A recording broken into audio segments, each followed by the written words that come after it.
সকাল থেকে কক্সবাজারের মহেশখালীতে ভাসমান দুইটি এলএনজি টার্মিনাল, এক্সিলারেট ও সামিট থেকে প্রায় ৭৬০ মিলিয়ন ঘনফুট গ্যাস সরবরাহ শুরু হয়েছে। তবে মাঠ পর্যায়ে তার ইতিবাচক প্রভাব এখনো পাওয়া যায়নি। রাজধানীর বিভিন্ন সিএনজি পাম্প ঘুরে দেখা যায়, চাপ কম থাকায় অধিকাংশই গ্যাস সরবরাহ করতে পারছে না। এতে করে জ্বালানি সংগ্রহের জন্য ঘন্টার পর ঘন্টা অপেক্ষা করছেন গ্রাহকেরা।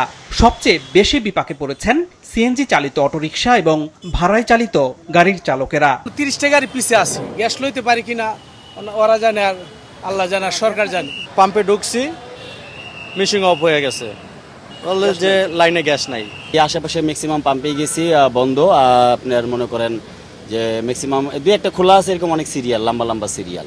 3টা বাজে সিরিয়াল দেয়া, গ্যাস পাইছি 7টা বাজে, তাও গ্যাস ঢুকছে 98 টাকা। পাম্প কর্তৃপক্ষ জানায়, জ্বালানি বিক্রি করতে না পারায় তারাও বিপুল আর্থিক ক্ষতির মুখে পড়েছেন। 15 পিএসআইতে আমাদের পারমিশন সরকারিভাবে, কিন্তু ওই 15 পিএস তো পাই না। সেখানে আমাদের আপনাদের 3-4 হলে মোটামুটি চলে। নজল জ্বলছে 8টা, সেখানে আমি হয়তো 2টা করে চলাই। 2টা করে চলাইলেও যে আমার প্রেশার ঠিক মতো আমি ধরে রাখতে পারি না। পেট্রোবাংলা জানিয়েছে, চলমান সংকট সহনীয় হতে কিছুদিন সময় লাগবে। আর বাণিজ্য মন্ত্রী সিলেটে এক অনুষ্ঠানে বলেছেন, সংকটের স্থায়ী সমাধান পেতে 2 বছর অপেক্ষা করতে হবে। আরেকটা এফএসআরইউতে একটা বয়লার ঠিক হয়েছে, আরেকটা বয়লার ঠিক করার জন্য কাজ চলছে।